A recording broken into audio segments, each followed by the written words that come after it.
Hello, I'm Cian O'Driscoll. I'm an editor at the Review of International Studies, and I'm very happy to be here today in conversation with Dr. Alice Engelhard, who recently completed her PhD at the LSE.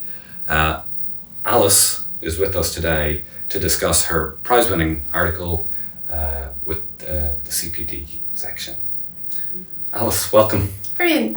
Thank you, Cian, and thanks again to RIS and the BISA CPD for this the real honour of the early career being one of the early career paper prize winners, and for the mentorship process that's gone around this, which is a really brilliant initiative, I think. So it's one of the highlights of our year because we get to receive fascinating papers from up and coming scholars that we mightn't otherwise get a chance to read.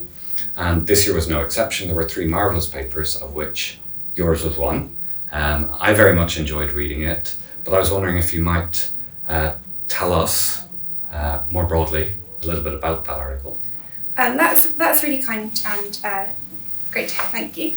The article that you've read is called Decolonisation and the Displacement of the Chagos Islanders. And through analysis of debates over the legitimisation of the displacement of the Chagos Islanders in the 60s and 70s by the UK Foreign Office, as well as the contestation of that displacement in ongoing legal cases, I explore how the politicisation of the islanders as a mobile population, or attempts to represent the islanders as mobile or settled, impact the potential to legitimise or contest the displacement. And what I address in the paper is an underlying assumption that a group of people who are primarily mobile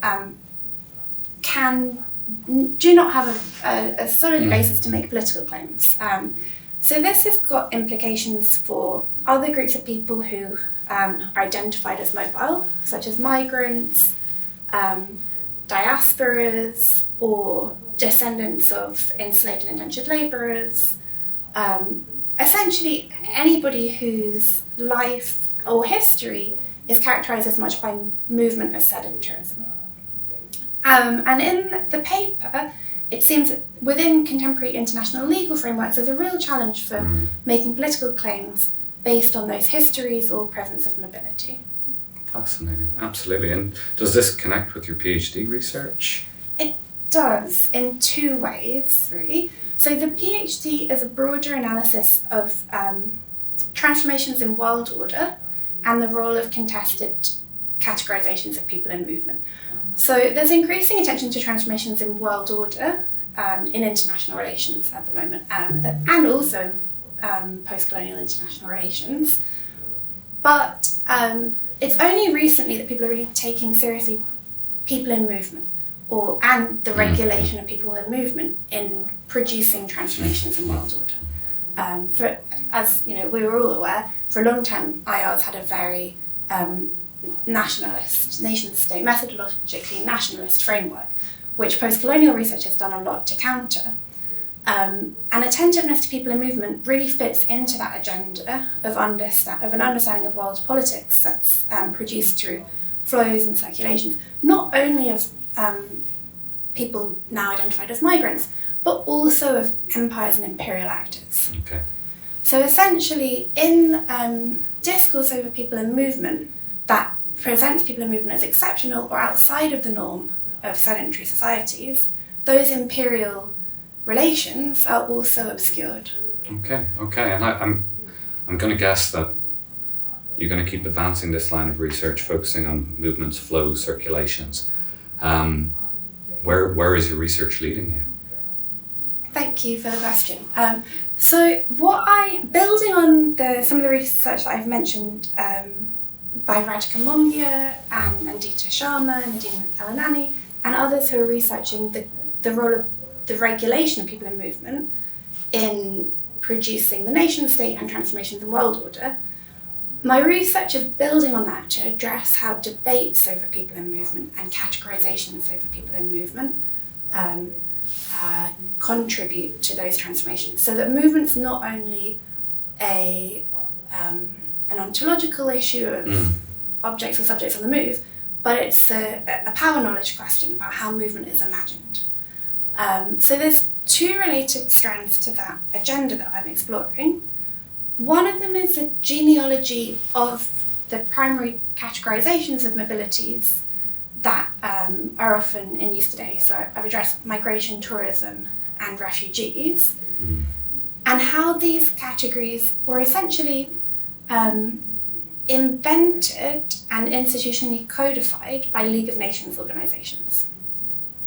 Fascinating. So there's a strong historical dimension to this as well. Yes, absolutely. And so this is kind of building on the historical turn to the League of Nations in the creation of an international order. Okay. But what has been less addressed in that analysis is the role of the regulation of mobilities, and what has, and then within that is the role of the categorization of mobilities. So there was no category of international migration or refugee or tourism that was that could be regulated or measured on an international basis. So I explore the history of how the creation of those categories contributed to the creation of the nation state and an international order with its ongoing imperial legacies and racialized hierarchies and geographies.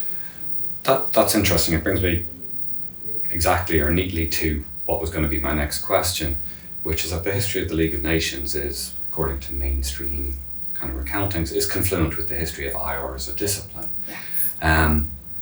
So how does your work speak to that discipline? What is the relationship between the kind of knowledge that you're producing in IR, and where would it prompt IR to go?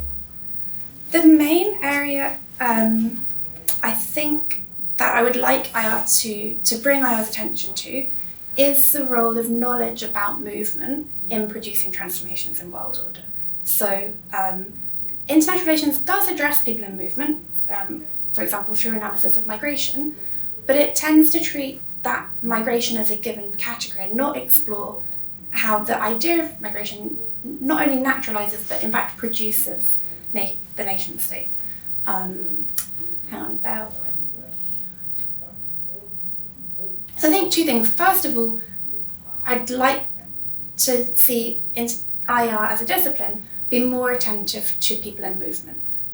Second of all, I think this really complements attentiveness to empire and how imperialism continues to work within an apparently international order. But third of all, it can help us consider how contemporary transformations in world order are playing out in relation to present day debates over people in movement. And at stake in these debates, as I tried to draw out in the analysis of the Chagos Islanders, are understandings of political belonging, whether it's possible to frame a claim to political belonging in relation to a history of displacement or in relation to essentialized understandings of national or other forms of identity, ethnic or cultural belonging based on claims to territorial fixity. And do you see, arising out of this, is movement and people on the move, as you put it, is this perceived as a problem typically in IR?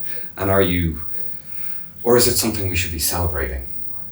That's a great question. So I think that in many debates, there's a tendency to kind of either celebrate people on the move or call for greater movement, for example, through the no borders, or in public debates, kind of slogans like refugees welcome, or to denigrate people on the move for a whole range of reasons, whether that's through addressing the coloniality of tourism, the ongoing settler colonialism, or through anti-migrant rhetoric, right?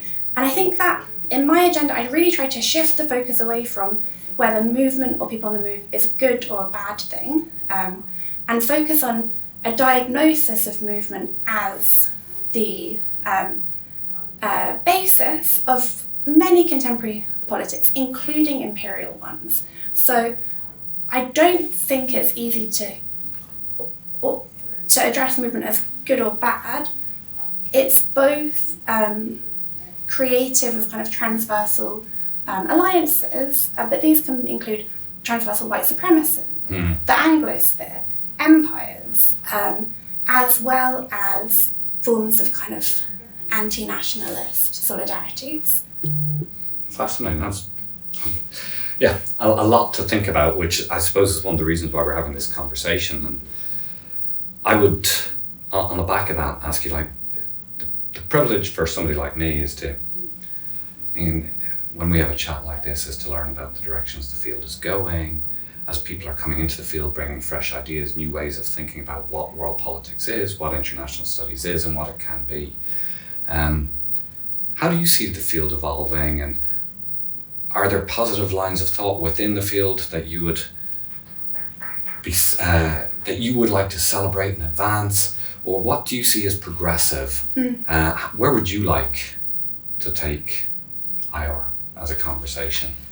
I think I'll say I feel very lucky to be in IR at a time that there have already been decades of or 100 years or longer. As long as IR's existed, there's been research on empire and race, right? But I think in the past few decades, especially around BISA and the colonial, post and decolonial working group, there's a real established attentiveness to racialization and empire. And I think building on those foundations that have been set, the discipline's now at a moment of moving forwards, where the work of kind of exposing and uncovering the role of empire in the present is well established, as well as the significance of race and racialization for contemporary politics. I think that's a very exciting moment for post-colonial research in terms of the multiplicity of debates happening now that can really go further than the work that we're building on has done. That's perfect. Okay. Alice, thank you so much. Thank you, first of all, for your paper, which was a pleasure to read. That's very good. I thoroughly enjoyed it, and I look forward to seeing it published. And thank you for taking the time to talk us through it. It's been wonderful. Thank you. Thank you. It's been great to talk.